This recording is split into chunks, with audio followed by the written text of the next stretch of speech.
Hello बच्चों, आज जो है मैं आपको टॉपिक पढ़ाऊंगा इलेक्ट्रोनेगेटिविटी इस लेक्चर में।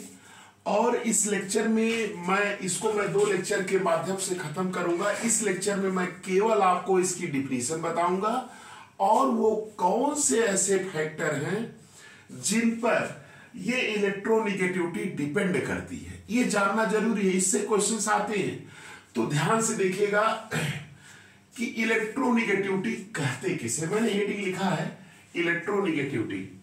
तो जैसे देखो बेटा, ये HCl है ना, HCl है कि नहीं। ये Cl इलेक्ट्रॉन खींचने की टेंडेंसी रखेगा, इसके ऊपर क्या आता है निगेटिव, इसके ऊपर क्या होता है पॉजिटिव चार्ज आ जाता है। इसी तरह से HF है, तो कहते क्या है कि फ्लोरीन ज्यादा इलेक्ट्रोनेगेटिव, इसलिए इसके ऊपर निगेटिव, इसके ऊपर क्या आ जाता है पॉजिटिव। तो डिफिनीशन बेटा इसकी क्या है, देखिए लिख दे रहे हैं definition. The tendency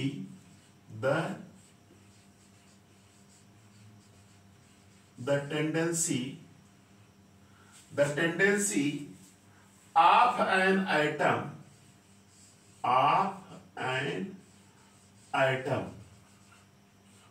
the tendency of an atom to attract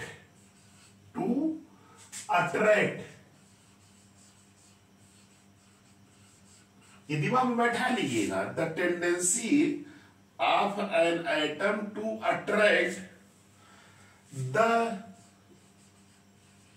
shared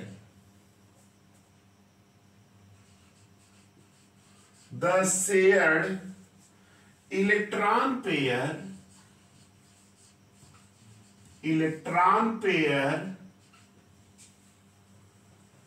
towards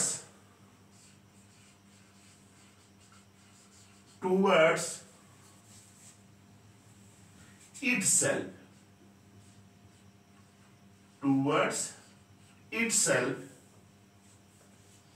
in a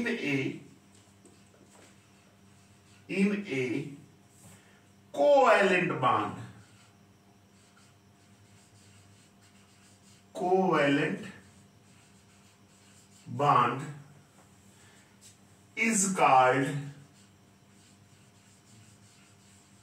is called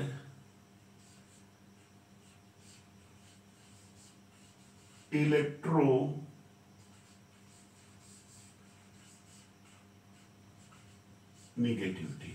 ये दिमाग में बैठा लीजिएगा कि किसी भी एटम जो एटम कोवेलेंट बॉन्ड द्वारा जुड़ा हो, जैसे H और Cl है, ये मान लो हमने Cl मान लिया, H है, तो Cl की टेंडेंसी होगी ये इलेक्ट्रॉन को अपनी तरफ खींचने की टेंडेंसी रखेगा। किसी भी एटम की जो शेयर्ड इलेक्ट्रॉन है उसको अपनी तरफ खींचने की जो टेंडेंसी होती है, उसी टेंडेंसी को ही क्या कहते हैं इलेक्ट्रोनेगेटिविटी। यही मैंने लिख दिया। देखिए ये Cl ज्यादा इलेक्ट्रोनेगेटिव है, इलेक्ट्रॉन अट्रैक्ट कर रहा है, खींच रहा है, इसके ऊपर निगेटिव आ जा रहा है यहाँ पॉजिटिव। तो हमने लिख दिया है बेटा, देखिए the tendency of an atom to attract the shared electron pair towards itself in a covalent bond is called electronegativity। तो ये आपकी डिफिनीशन हो गई इलेक्ट्रोनेगेटिविटी की। अब देखिए दूसरी हेडिंग हम आपको पढ़ाने जा रहे हैं बेटा कि इलेक्ट्रोनेगेटिविटी को किसमें कौन से फैक्टर हैं जो इलेक्ट्रोनेगेटिविटी को प्रभावित करते हैं। तो ये डिफिनीशन नोट कर लीजिएगा। अब अगली हेडिंग है इसमें फैक्टर्स अफेक्टिंग इलेक्ट्रोनेगेटिविटी। ये नोट कर लिए, चलिए ठीक है। अब दूसरी हेडिंग हम आपको बता दे रहे हैं, फैक्टर्स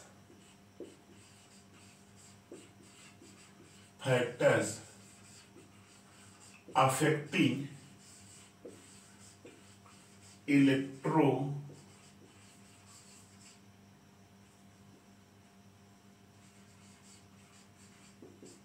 इलेक्ट्रोनिगेटिविटी, फैक्टर्स अफेक्टिंग या फैक्टर्स इन्फ्लुएंसिंग इलेक्ट्रोनिगेटिविटी।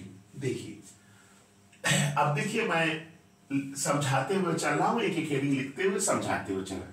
कौन कौन से फैक्टर है जो इलेक्ट्रोनिगेटिविटी को प्रभावित करते हैं? उसमें पहला फैक्टर क्या है? Atomic radius. क्या है? एटॉमिक रेडियस, है ना? ध्यान से सुनिएगा, मैथमेटिकली इसको समझा दे रहे हैं, आपको समझ में आ जाएगा। देखिए, इलेक्ट्रोनिगेटिविटी, ये याद रखिएगा कि इलेक्ट्रोनिगेटिविटी में ऐसे दिया रिप्रेजेंट, ऐसे, इसको क्या कहते हैं? के डबल आई, काई। इलेक्ट्रोनिगेटिविटी को किससे रिप्रेजेंट करते हैं?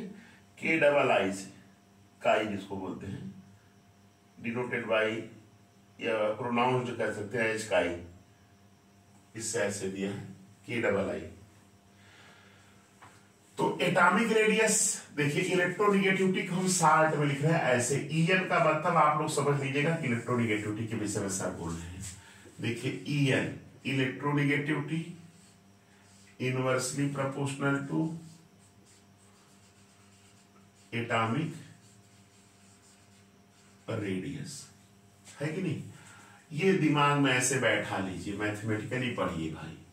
अगर एटॉमिक रेडियस डिक्रीज करेगा, ध्यान से सुनिएगा, अगर ये डिक्रीज करेगा तो ये क्या होगा? बढ़ेगा। अगर ये बढ़ेगा तो ये क्या होगा? घटेगा। ऐसे दिमाग में बैठा लीजिए, लिख दे रहे हैं, electronegativity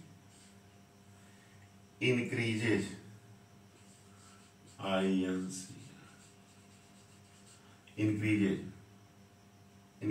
electronegativity increases as the atomic size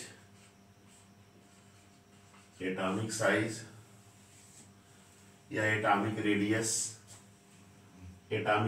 है, लिखिए atomic radius, as the atomic radius decreases,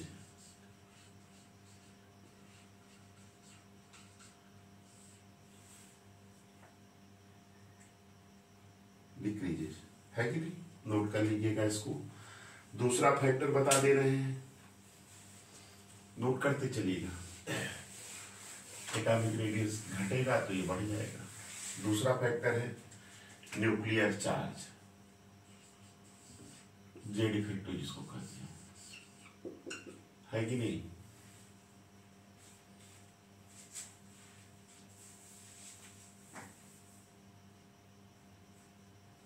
देखिए electronegativity directly proportional to effective nuclear charge. आप जानते हैं लेफ्ट टू राइट इलेक्ट्रॉन अभी बताएंगे, ये बढ़ेगा तो ये बढ़ जाएगा, घटेगा तो घट जाएगा।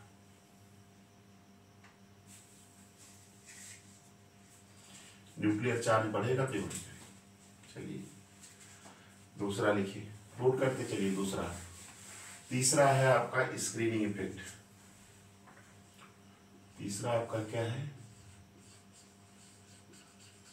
Screening effect. ऐसे दिमाग बैठा रहिए, स्क्रीनिंग इफेक्ट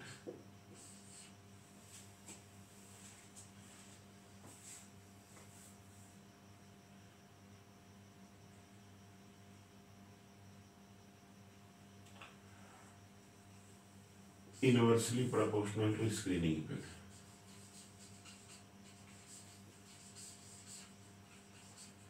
है ना?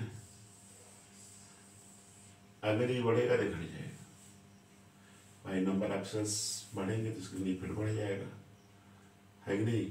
और एटॉमिक साइज बढ़ने से नंबर ऑफ सेल्स बढ़ेंगे, उसमें इलेक्ट्रॉन बढ़ेंगे, स्क्रीनिंग इफेक्ट बढ़ेगा, ये बढ़ेगा तो घट जाएगा।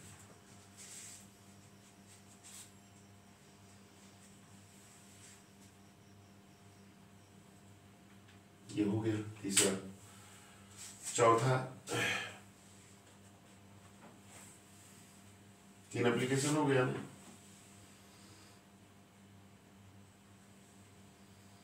चौथा हम हाइब्रिडाइजेशन बता दे रहे हैं।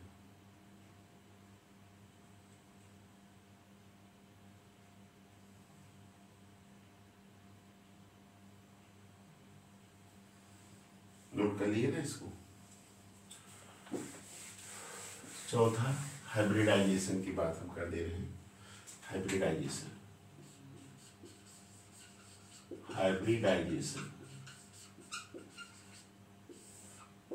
इसमें जो भी है यार, हाइब्रिडाइजेशन भी प्रभावित करता है। सबसे ज्यादा इलेक्ट्रॉन sp, इसके बाद sp2 का उससे कम, और सबसे कम sp3 का होता है। क्यों? क्योंकि यहाँ 50% यस कैरेक्टर है। 50 यस कैरेक्टर लिख दे रहे हैं, यस कैरेक्टर।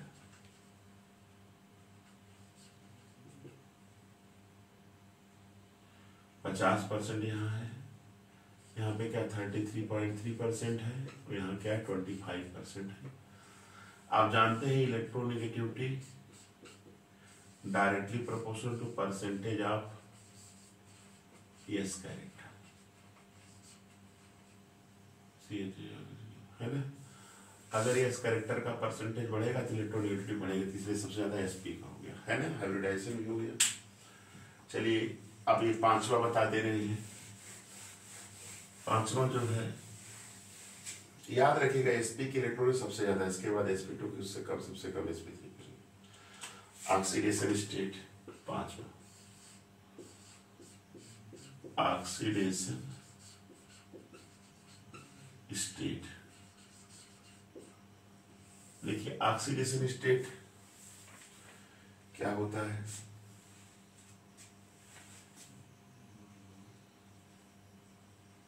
यानी electronegativity directly proportional to oxidation state कह सकते हैं, है ना।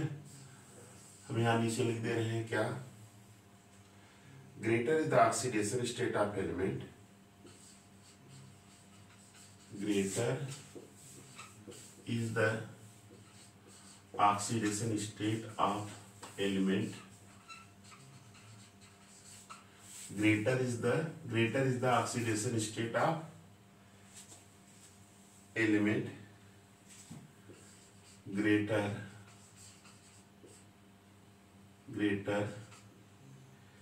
is its electronegativity, है ना। तो याद रखिएगा कि जितने ज्यादा ऑक्सीडेशन स्टेट होगा उसकी इलेक्ट्रोनेगेटिविटी उतनी ही ज्यादा होगी। जैसे इसको एग्जांपल देख लीजिएगा, जैसे Fe++ है, Fe++, इसकी इलेक्ट्रोनेगेटिविटी क्या है 1.96, और Fe++, इसकी कितनी है 1.83। इसकी ऑक्सीडेशन स्टेट कितनी है +3, इसकी ऑक्सीडेशन कितनी है +2। इलेक्ट्रोनेगेटिविटी ज्यादा है, ऑक्सीडेशन बढ़ेगा तो इलेक्ट्रोनेगेटिविटी बढ़ जाएगा। तो ये भी फैक्टर आप इसको नोट कर लीजिएगा। Fe++ का 1.96 लिख लीजिएगा, उसका जो है Fe++ का 1.83।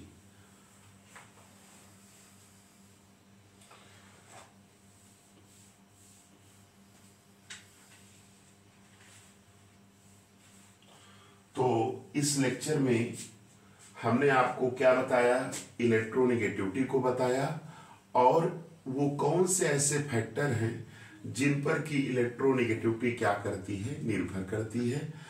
तो मैंने उनको भी समझा दिया। आप लोग इस लेक्चर को देखिए, इसके बाद अगले लेक्चर में ये इलेक्ट्रोनेगेटिविटी आपकी क्या होगी, पूरी तरह से कंप्लीट हो जाएगी। आप इसको देखिए, लाइक करिए, सब्सक्राइब करिए और अपने फ्रेंड को शेयर करिए। और कोई भी समस्या होती है तो आप मुझसे कांटेक्ट भी कर सकते हैं। कमेंट्स के माध्यम से भी आप क्वेश्चन पूछ सकते हैं। Thanks for